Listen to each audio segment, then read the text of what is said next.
Hey everybody, what's going on? Welcome to my channel. This is Brad with Being Chill. Today we're going to have a video talking about the upcoming October 13th Apple event, which is definitely going to release the iPhone 12 lineup, and I'm also going to talk about what other products we can expect to see and how much those are probably going to cost. Now before we get into that, I do want to ask you guys, if you're not already, to please subscribe to my YouTube channel. I upload new videos just like these every week, Monday through Friday, so if you like this video, it would mean a lot if you hit that subscribe button and maybe check out some of my other videos. Now let's get right into it. The first thing I want to start off with here is going to be the iPhone 12 lineup, because I'm sure that's what people are most excited about. First off, we're going to see the iPhone 12 Mini, which is a 5.4-inch iPhone. It's going to be $649 expected. And then we're going to see the 6.1-inch iPhone 12, which is supposed to cost around $749 US. Next, we're going to see the iPhone 12 Pro, which is going to be another 6.1-inch screen iPhone and should cost around $999 US. And lastly, we're going to see the iPhone 12 Pro Max, which is going to have a 6.7-inch screen and is supposed to cost around $1,099 US. Now, all of these iPhone 12s are going to feature Apple's newest A14 Bionic Chip. This is Apple's first chip made using a 5nm manufacturing process and is going to allow them to pack the transistors more tightly together on the chip itself, which is going to allow for increased efficiency and therefore improve the battery life of the device itself. Now, Apple has come out and stated earlier that we can expect to see about a 40% performance increase versus the A12. However, with benchmarks that were recently leaked with the iPad Air 4, we are seeing that there's about a 42.7% increase in performance versus the A12 chip, and we're also seeing that there's about a 19.3% increase versus the A13 chip. So it's actually performing better than Apple told us back in the September event. Now, from the leaks we've seen so far, this A14 chip is going to have about 6 cores running at 2.99 gigahertz. And like I said, the iPad Air 4th generation does have this chip in it as well, which is why they have delayed the release of it till after the iPhone 12. So we will likely see that available for purchase at the same time as the iPhone 12. Now, from leaks that have come out about the iPad Air 4, we also know that there's going to be about 4 gigabytes of RAM in the device itself. So if you're looking for that, keep an eye out for that as well. Now, you likely won't be able to purchase the iPhone or the iPad Air 4 immediately after the keynote takes place. Typically, Apple will hold their keynotes on a Tuesday or Wednesday like we're seeing here, and then 7 to 10 days later, they will traditionally release their iPhones on a Friday. It is always on a Friday, so that tells us that we could either see the iPhones release Friday, October 16th or Friday, October 23rd. So make sure you're on Apple's website on those days if you want to get one before they get back ordered. Now let's talk about some of the other products we're likely to see at this event.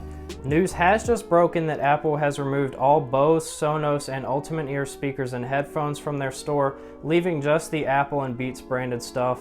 Now, this is in the past correlated with them releasing a directly competitive product, and we've seen this with the Fitbit being removed from their stores whenever they release the Apple Watch.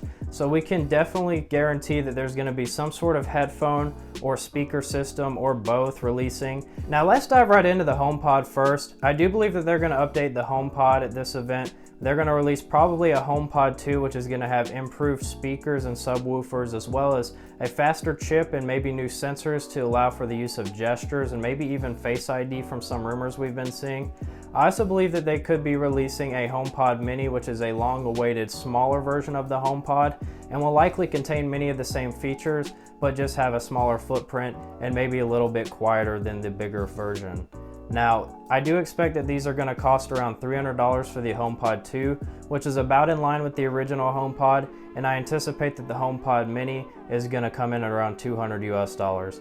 And with rumors of them releasing an iPhone 12 mini, releasing a HomePod Mini alongside of it would just make sense, and I likely think that they're going to have some kind of joke about minifying everything in the Apple lineup. Let's move on and talk about the AirPods Studios. These are going to be an update to the wildly popular AirPods that Apple has been selling like crazy. However, this time these are going to be an over-the-ear version, and they're expected to cost around $350, and I would say that's about right, considering that's about how much the competing products in that price point are, be it Bose or Sony or maybe some other brands.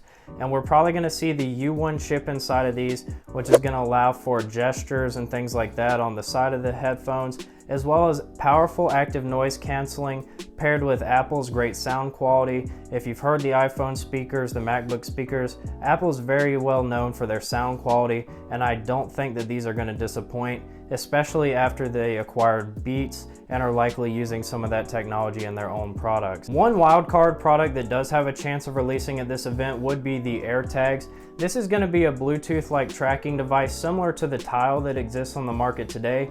However, this one has a distinct advantage of being able to leverage the entire network of iPhones around the world. So if you lose your device and somebody stumbles across it, their phone will notify them that there is a lost device with an AirTag on it, and they will go to it and they will get your contact information and they will be able to contact you to return the device. And I expect these are going to cost around $50 US, considering the Apple tax and the fact that the Tiles usually retail for around $20 to $30 US. Now this isn't guaranteed to release at this event, however it could be a small something that they include. Now in a slightly different category, we could see them release Apple Fitness Plus alongside the iPhone 12. I fully expect them to, just because the Apple Watch is already out, and that since they had to switch the timeline between the Apple Watch and the iPhone event, I think that they will definitely be releasing it because they have stated it is coming sometime before the end of the year. And Apple Fitness Plus is basically a subscription service that allows you to have data metrics from your watch live during your workout on either your phone, your iPad, or your Apple TV. And you're going to be able to see your heart rate and your calories burned and your distance and all that data that you want to see when you're working out, as well as being able to choose from a vast array of video instructors. I don't believe right now that they're going to be live, but maybe in the future we'll see that come so they can be more competitive with Peloton. However, for right now, they're just going to have a bunch of different workout types to choose from, different intensities, different times, and different instructors and music you can choose to your liking. Now, if we do see Apple Fitness Plus launch at this event, we're definitely going to see Apple One subscription launch alongside of it.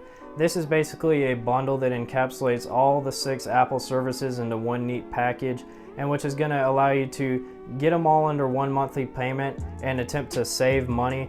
However, if you're not already subscribed to the majority of these services, I doubt you're going to save that much money.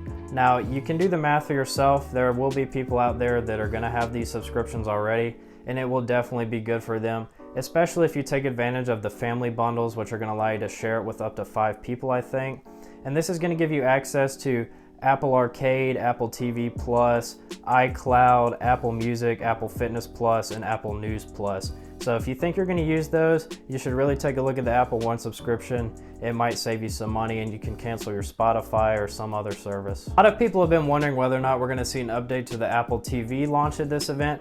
However, most rumors have pointed out to the fact that we won't see them until 2021, likely launching alongside the iPad Pro 5 with the mini LED display. Now, if we do see the Apple TV launch, there are supposed to be 2 versions coming out. A gaming version, which is going to allow people to step in, take advantage of Apple Arcade. I do believe Apple's going to start pushing towards gaming in the future, and this gaming version will probably cost around $250 US, and there will be a cheaper version of the Apple TV available without the extra gaming hardware inside of it, and that's supposed to cost around $99 US. And this will allow Apple TV to be more competitive with many of the affordable streaming options that are available between Roku and Chromecast and whatever other devices you might have. And plus, a lot of smart TVs come with this stuff built in. At a $180 price range, it is pretty hard to consider the Apple TV competitive. But I know me, myself, and other Apple people probably really appreciate how easy it is to use the Apple TV and use AirPlay and other features when you're already well into the Apple ecosystem. But a lower price point would be nice to see to get more people onto it. The last thing I want to talk about is the supposed event coming next month in November. Apple's supposedly going to have an event where they're going to launch the new Mac lineup, which contains their new Apple silicone chips. However, I don't think they're going to be launching any of these products I just talked about at that event besides the new Mac lineup, because I think they want to have the whole time so they can kind of calm people's minds. I know a lot of people are worried about switching over to these ARM-based chips because a lot of the apps that are out there are not going to support this right out of the gate. I know Apple has talked about having some sort of emulation software which is going to allow you to continue to use those older apps. However, this is probably not going to be a seamless thing, and there will likely be performance issues there as well. So I do think they want to take this whole time distraction free to kind of convince people that they should buy into this new ARM-based Mac as early on as possible, so they can either increase or at least match the sales of these new Macs to what they've seen in the past. Well, that's everything I've got for this video. I hope you guys enjoyed it. If you learned a little bit, make sure you hit that like button. And once again, I upload new videos just like these every week, Monday through Friday. So if you like this content, make sure you subscribe and click that bell, and then you'll be notified every time I make an upload, and you'll stay up to date on the latest tech news. I'll catch you guys in the next one. Peace.